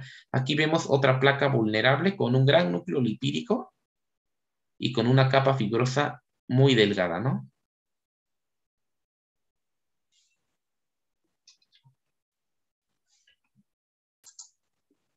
En general, el núcleo lipídico, bueno, pues se describió por Davis cuando al menos el 40% de la placa se compone de lípidos, el ateroma tiene riesgo de romperse. No solamente influye el tamaño, también la consistencia, la temperatura, la composición de la placa. Generalmente, entre más caliente esté la placa, sí, podemos decir que es más líquido. O se llama más líquida más líquido y menos resistente, y por lo tanto con más tendencia a la ruptura. Y la composición, ¿no? podríamos decir que si la placa de ateroma fuera así como más pastosa, así como más consistente, tiene menos riesgo a romperse, pero entre más caliente sea la placa, más líquida o menos pastosa va a ser, podríamos, si lo queremos entender de esa manera, y por eso es que tiene más tendencia a romperse, entre más caliente esté la placa. Además, en la composición, ¿no? Es importante también, cuando la placa carece de cristales de colesterol, va a ser más blanda. Entre más abundantes cristales de colesterol tenga, va a ser más resistente. Otra imagen representativa de la placa vulnerable. Vemos que el grado de inflamación es importante porque existen abundantes linfocitos, células espumosas, ¿no? Entonces, aquí hay linfocitos T que producen interferón gamma, expresan moléculas de adhesión. Hay macrófagos que se diferencian en células espumosas, ¿no? El linfocito decíamos que es un formador de interferón gamma, y este interferón gamma, ¿qué origina? Apoptosis de las células musculares lisas. Disminuye la síntesis de colágena y esto va a hacer que la capa fibrosa sea muy delgada, o sea, más delgada. El linfocito T pues va a interactuar con la célula espumosa y en conjunto con la producción de otras citocinas del macrófago, como el factor de necrosis tumoral alfa o la interleucina 1, se van a producir enzimas citolíticas, que son las denominadas metaloproteinasas, que aquí están representadas como los Pac-Man, que estas metaloproteinasas tienden a degradar y a romper la colágena, y erosionar o romperla.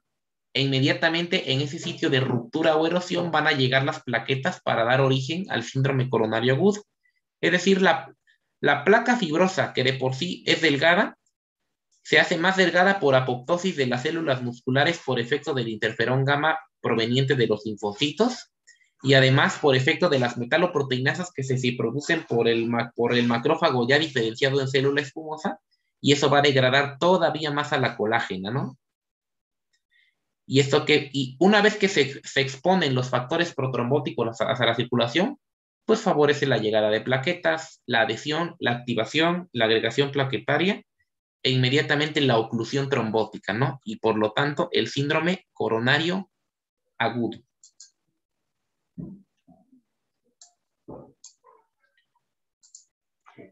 ¿Y cuáles son las consecuencias de la placa? Pues cuando se rompe la placa, pues vamos a tener eso, ¿no? La formación de un trombo. Y van a intervenir las plaquetas, se va a generar trombina, y va a favorecer eso la agregación plaquetaria para dar origen a esa trombosis del vaso y finalmente el síndrome coronario agudo. ¿Sí va quedando claro o va habiendo alguna duda con la fisiopatología del síndrome coronario agudo? Puede preguntar.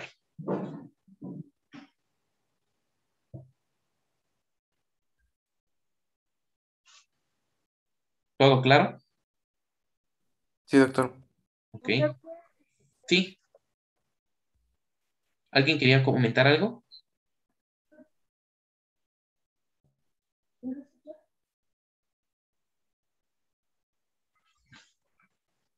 ¿Mariana?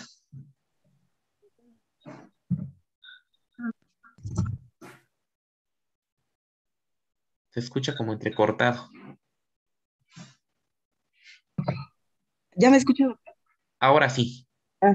Le iba a preguntar si existe algún factor que pueda precipitar la ruptura de la placa.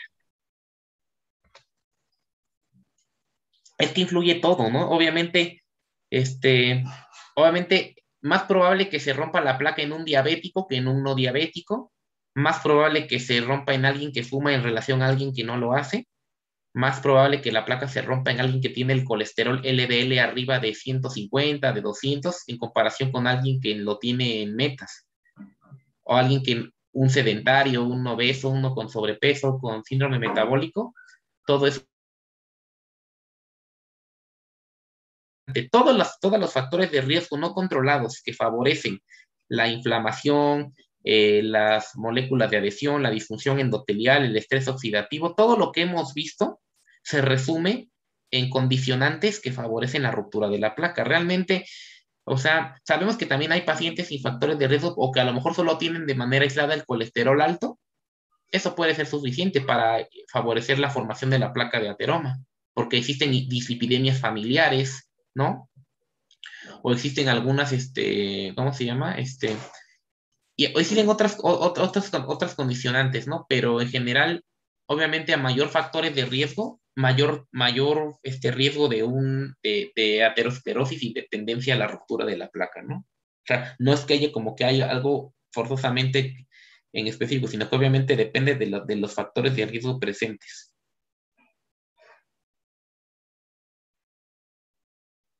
Sí, doctor, gracias. Ujú.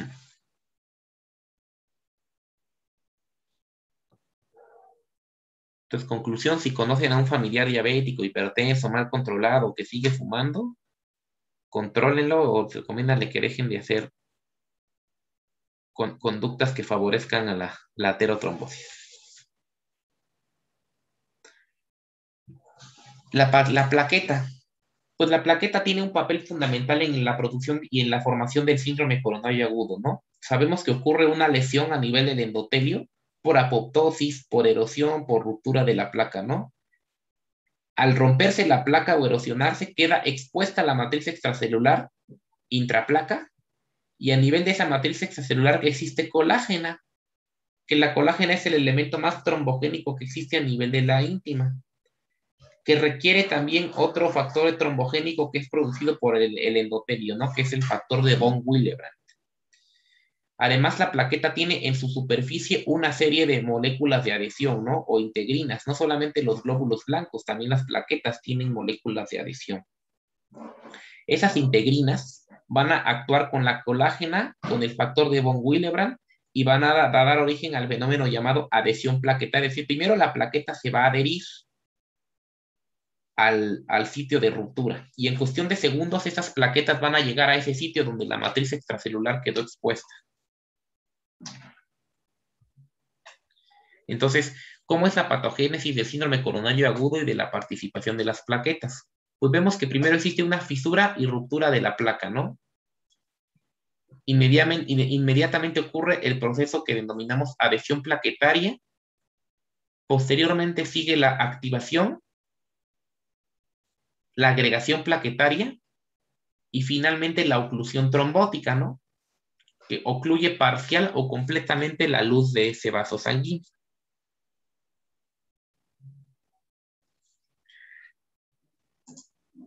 La plaqueta es capaz de ser activada por una serie de agonistas. Tiene varios agonistas la plaqueta. El ADP, la trombina, la epinefrina, el colágeno y el ácido araquidónico. ¿Sí? Que bueno, que en el ácido araquidónico pues, nos enfocamos principalmente al tromboxano A2, ¿no? Todo esto va a dar origen a la activación de receptores a nivel de la plaqueta y eso va a producir la agregación plaquetaria. Ya después de la adhesión, sigue la activación y la agregación plaquetaria, ¿no? Pero es porque la plaqueta tiene una serie de agonistas. Entonces, muchas de las dianas terapéuticas del tratamiento del síndrome coronario agudo se enfocan en estos agonistas, ¿no? Y ahorita lo vamos a ver. Aquí vemos otra representación de la activación y la agregación plaquetaria. Al llegar la plaqueta al sitio expuesto de la ruptura o erosión de la plaqueta se va a extender, va a adquirir primero como una forma discoide, ¿no? Tiene forma como de un disco la primera imagen. Inmediatamente va a cambiar a una forma esférica, va a emitir una serie de pseudópodos, en los cuales la adhesión de la plaqueta, y esta plaqueta de forma esférica va a hacer que, bueno, que se adhiera, ¿no? Si vemos en la tercera imagen cómo es esa plaqueta esférica que emite pseudópodos, se adhiere a la pared. Esta adhesión de la plaqueta que ya va a adquirir una forma hemisférica por esa adhesión, va a ser una adhesión firme, pero que todavía es reversible. Y finalmente la plaqueta se va a extender todavía más, así como en la cuarta imagen, como si hubiera como un huevo en un sartén, se va a extender esa plaqueta. Y en ese momento la adhesión plaquetaria al endotelio ya va a ser irreversible. ¿De acuerdo? Entonces, es una serie de fases en las cuales hay activación y agregación plaquetaria, primero reversible y después irreversible. Este esquema un tanto complejo, pero lo voy a describir de forma simple. Vemos que la plaqueta tiene diferentes tipos de receptores, ¿no? A ver, déjenme poner el mouse. Ok. Vemos que hay receptores, por ejemplo, para el tromboxano A2, que proviene del ácido araquidónico, ¿no? El tromboxano A2 estimula a este tipo de receptores para estimular segundos mensajeros, ¿no? En última instancia, lo que va a hacer es modificar a la plaqueta de distintas formas, entre ellas liberando calcio, importante para activar los filamentos, ¿no? Esos filamentos que vimos que van a cambiar la morfología de las plaquetas, que va a emitir esos pseudópodos, etcétera, ¿no? Todo esto modifica la plaqueta para que se liberen gránulos, ¿no? Se liberan estos gránulos y preparan a la superficie de las plaquetas para emitir receptores y la prepara para que en ella se lleve a cabo una etapa de activación de los factores de coagulación. Ahora, el tromboxano A2 es un inhibidor del ácido araquidónico. ¿Qué fármaco sería un inhibidor de esta vía? ¿Qué fármaco le serviría para inhibir al tromboxano A2?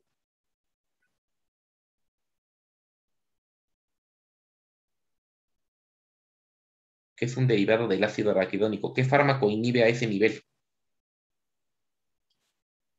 ¿Alguien sabe? Ahí viene en el esquema, ¿no?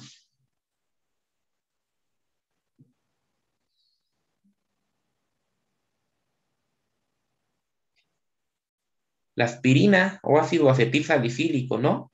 Actúa inhibiendo al tromboxano A2 porque inhibe la vía del ácido araquidónico, que también es un productor de la síntesis de prostaglandinas, ¿no? Pero en este caso podemos decir que el tromboxano A2 es como una prostaglandina, pero trombótica o proinflamatoria. Entonces, en este caso, la aspirina inhibe esta vía. Por eso es importante fundamentar en el tratamiento del síndrome coronario agudo la aspirina o el ácido acetilsalicílico. ¿Ok? Vemos que hay otros receptores, ¿no? Hay receptores de la trombina, hay receptores del ADP, ¿sí? Entonces, hay inhibidores directos de la trombina, ¿no? Básicamente nos enfocamos a la anticoagulación, por eso es que estos pacientes con síndromes coronarios agudos tienen que anticoagularse inicialmente de forma parenteral, que ya sea con enoxaparina o con heparina no fraccionada, ¿no? Es por eso que la plaqueta es un blanco de la trombina y por eso es de que el paciente con síndrome coronario agudo se beneficia de la anticoagulación temprana. No solamente se le antiagrega, también se le anticoagula. Hay otros receptores, por ejemplo, a nivel del ADP o inhibidores de la denominada P2Y, P2Y12. ¿Qué fármacos actúan acá? Pues el fármacos cuyo prototipo es el clopidogrel, tenemos el prasugrel, el cangrelor, el ticagrelor. Tenemos esos fármacos que actúan a nivel del ADP y del receptor de P2Y. Entonces, este es un blanco terapéutico por el cual se justifica el uso de clopidogrel o equivalentes a nivel de este receptor. Por eso es la doble antiagregación plaquetaria con aspirina y con clopidogrel. Además, en contextos muy específicos también tenemos el uso de otros antiagregantes que son los inhibidores de la glucoproteína 2B3A, que en este blanco terapéutico utilizamos el apiximab, la estifibatida o el tirofiban, ¿no? Que son otros antiagregantes plaquetarios, pero que actúan sobre la glucoproteína 2B3A. ¿Ok? Entonces, pues realmente la plaqueta tiene múltiples receptores y es por eso que utilizamos estos fármacos en el contexto de un síndrome coronario agudo. Entonces, entendiendo la fisiopatología de la plaqueta, justificamos el uso de la terapia antiagregante y anticoagulante. ¿Sí quedó claro este esquema de modo general?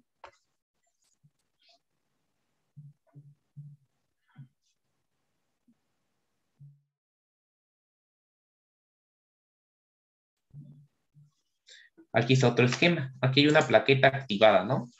Entonces, vemos, otra vez voy con el mouse. En general vemos que, bueno, que en la plaqueta activada, bueno, Pues existen, pues ya habíamos hablado de que primero la fosfolipasa A2 actúa sobre el ácido araquidónico, activa la ciclooxigenasa o la COX que da origen al tromboxano A2, ¿no? ¿Quién actúa sobre ese sitio? La aspirina, ¿no? Que inhibe a la ciclooxigenasa. Por lo tanto, cuando yo doy aspirina, estoy bloqueando la acción del tromboxano A2. También existen receptores purinérgicos donde otro agonista, el ADP, va a actuar y estimular a la plaqueta. En estos receptores de ADP o inhibidores o en el receptor P2Y va a actuar el clopidogrel, otro potente antiagregante plaquetario. También existen receptores receptores activados por proteasas, ¿no? Los denominados PAR, donde también actúa la trombina. ¿Quién inhibe la trombina? La heparina, un anticoagulante. Y ante la acción de los diferentes agonistas, pues se activan los receptores, preparan a la plaqueta, se inicia la degranulación que libera más agonistas, factores inflamatorios, factores de la coagulación, ¿sí? Factor de von Willebrand, trombomodulina, fibrinógeno, selectinas, ¿no? Etcétera. Todo esto contribuye a la coagulación, al proceso inflamatorio y a la agregación plaquetaria, ¿sí? Aquí están los otros receptores que vimos que también se activan, ¿no? Los inhibidores de la glucoproteína 2B3A, donde actúan fármacos inhibidores de ese receptor, como el afliximab, la eptifibatida o el tirofiban, ¿no? Entonces, realmente la magnitud es muy importante, ¿no? Una vez que la plaqueta es activada, va a expresar entre 50.000 a 80.000 receptores por plaqueta de la glucoproteína 2B3A y de otros receptores, ¿no? Es por eso que en el síndrome coronario agudo, con esta diapositiva entendemos que por qué damos aspirina, clopidogrel, heparina y en algunos casos inhibidores de la glucoproteína 2B3A, ¿no?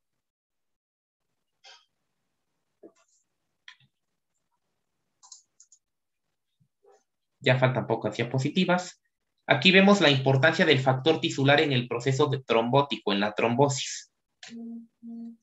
¿Sí? Vemos que hay factor tisular en la placa aterosclerótica, ¿no? En el ambiente inflamatorio de las placas ateroscleróticas, el factor tisular, representado como TF, está presente en niveles altos en las células endoteliales, en las células del músculo liso vascular, en los macrófagos y células espumosas y en el núcleo necrótico, ¿sí? Entonces, ¿qué pasa si se rompe la placa? Una vez que ocurre la erosión o ruptura de la placa, lo que hemos dicho que abunda es el factor tisular, pues se va a liberar a la circulación, ¿no?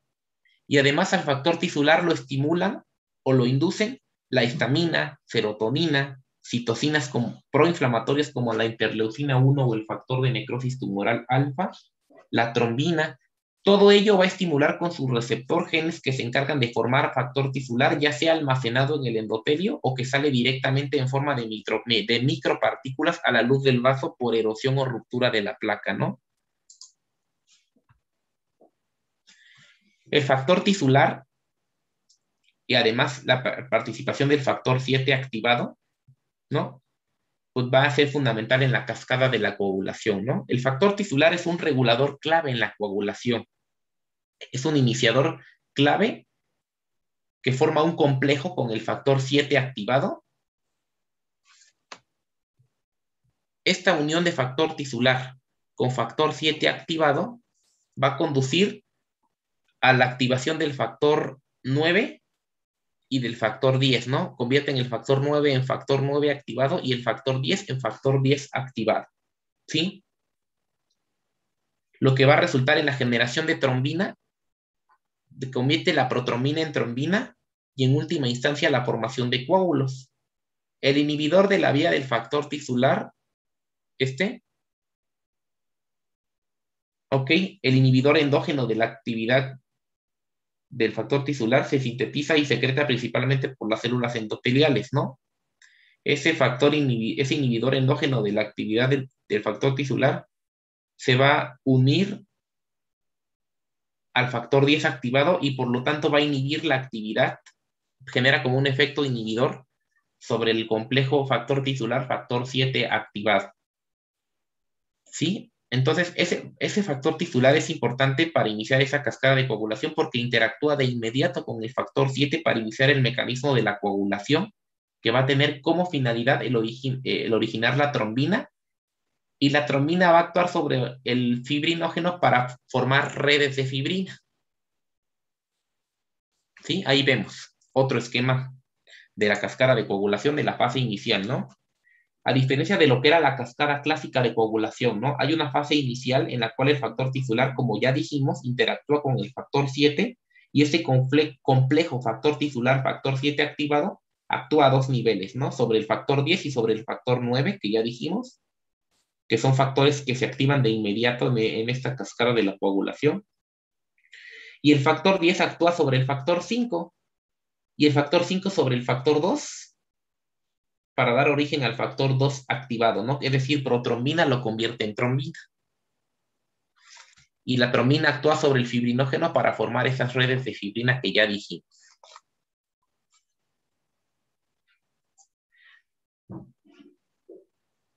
En el modelo celular de la coagulación, pues ya igual resumimos todo eso, ¿no? Hay una iniciación, amplificación y propagación de la coagulación, ¿no? Finalmente se forma la fibrina, con todo lo que ya dijimos. Ya influyó la plaqueta, ya influyó la cascada de coagulación por el factor tisular y el factor 7 activado, la activación de los factores 9 y 10 que ya dijimos, y esa protrombina se convierte en trombina y la trombina actúa sobre el fibrinógeno para formar esas redes de fibrina. Y hay una amplificación de esa respuesta. ¿Sí? No me detengo más con eso, todo esto ya lo hemos platicado. Y finalmente, la trombina es la liga entre la lesión del vaso, la coagulación y la respuesta plaquetaria. Por eso es importante anticoagular a los pacientes con síndrome coronario agudo en la primera semana o al menos hasta que se haya llevado a cabo la revascularización por cateterismo, ¿no? Esto justifica el uso por lo menos de 8 días de enoxaparina o de heparina, de heparina no fraccionada, ¿no? ¿Por qué? Porque aquí vemos que la plaqueta interviene en la formación de trombina y la propia trombina interviene activando más plaquetas y se convierte en un círculo vicioso que sigue favoreciendo la agregación y la activación plaquetaria. Y aquí vamos a aplicar de nueva cuenta la histopatología del trombo de un Zika sin desnivel y un Zika con desnivel del segmento ST. Cuando se forma un trombo, habitualmente lo que predomina en el trombo son las plaquetas. Inicialmente, hay una zona de transición donde hay plaquetas y un poco de fibrina. Y una zona externa hacia la luz en donde hay un menor número de plaquetas, pero una gran cantidad de fibrina. Es decir, en la parte inicial del trombo, donde se empieza a formar el trombo del síndrome coronario agudo, lo que predomina son las plaquetas.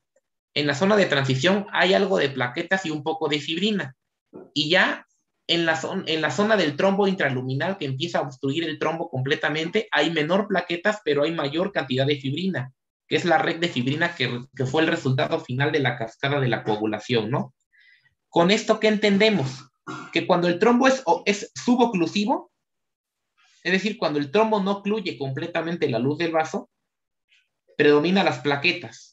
Pero cuando el trombo es oclusivo, completamente oclusivo, predomina la fibrina.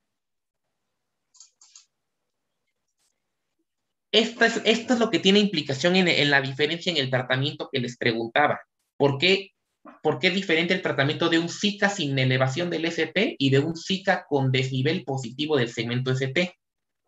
Si en el trombo suboclusivo predominan las plaquetas, pues el tratamiento de base va a ser el doble tratamiento antiplaquetario, ¿no? Más el tratamiento anticoagulante. Pero en el trombo oclusivo, que tapa completamente la luz del vaso, hay reg de fibrina. ¿Qué tratamiento adicional vamos a dar en el infarto con elevación del ST que no damos en el Zika sin desnivel?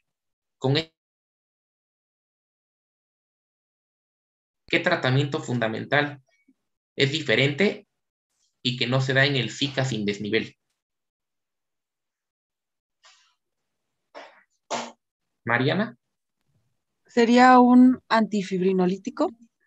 sería la terapia fibrinolítica, ¿no? En este caso, la denominada fibrinolisis o conocida como trombolisis, ¿no? Que es farmacológica inicialmente. Bueno, si el paciente no está en tiempo para llevarlo a un hospital de tercer nivel donde le puedan hacer el cateterismo temprano, el paciente lo tienen que trombolizar o dar terapia fibrinolítica, ¿sí? Ya sea con tenecteplasa, con alteplasa, o históricamente existía la streptokinasa, ¿no? Pero que ya al no ser tan selectivo ya casi no se usa. Hay otros fibrinolíticos más selectivos, como la tenecteplasa o la alteplasa, ¿no? Entonces, este tratamiento solamente se da en el infarto con elevación del ST. Al FICA sin desnivel no le van a dar fibrinolítico, porque el trombo suboclusivo del FICA sin desnivel es rico en plaquetas, y por lo tanto el tratamiento de base sigue siendo el doble antiagregante plaquetario más el anticoagulante. En el infarto con desnivel, además de la doble terapia antiagregante y de la anticoagulación, el paciente se le tiene que dar fibrinolisis si no está en tiempo de llevarse a una ICP primaria en menos de 120 minutos, que es como el número mágico, ¿no? Si el paciente lo puedes trasladar en menos de 2 horas a una sala de hemodinamia, llévenlo directamente a cateterismo. Pero si el paciente sabes que no lo vas a alcanzar a llevar en menos de 2 horas, tienes 10 minutos para decidir si lo vas a trombolizar. ¿Ok? Eso lo vamos a ver en la clase de infarto con desnivel, los tiempos. Pero esta es la diferencia fundamental del tratamiento. FICA sin desnivel, terapia antiagregante y anticoagulante. FICA con desnivel del ST, lo mismo, más terapia fibrinolítica si el paciente no es candidato a enviarse a una sala de hemodinamia en menos de 2 horas. Y además, de todas maneras, el paciente tiene que terminar en sala de hemodinamia, se trombolice o no. ¿Ok? ¿Dudas hasta acá?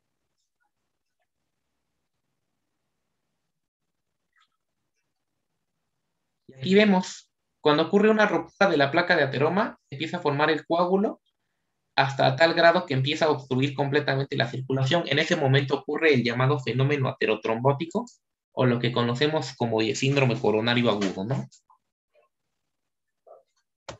Y aquí terminamos la clase. No sé si quedó alguna duda con la fisiopatología del síndrome coronario agudo.